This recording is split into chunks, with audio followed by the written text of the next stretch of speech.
اتطلقت ومعاك طفل وطليق خد الطفل منك بعد ما اتجوزت بحكم المحكمة ومش عارفة تعملي ايه، خليني اقولك تعملي ايه.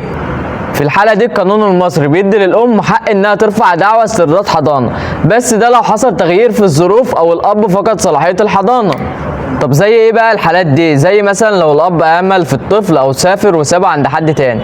تاني حالة من الحالات دي لو الأب اتجوز واحدة بتعامل الطفل معاملة مش كويسة. تالت حاجة لو الأم اتطلقت من طليقها التاني ده، ساعتها الحضانة بترجع للأم على طول.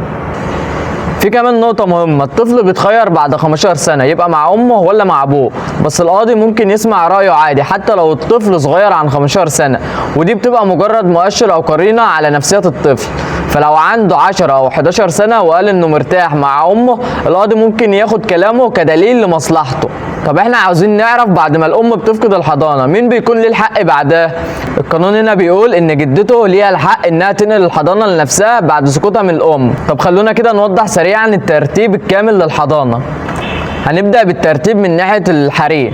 أول حاجة بتبقى الأم، تاني حاجة لو سقطت من الأم بتبقى جدة الطفل اللي هي أم الأم، طب لو سقطت من جدة الأم بتبقى جدة الطفل اللي هي أم الأب، وبعد كده الإخوات الشقيقات سواء من الأم أو من الأب.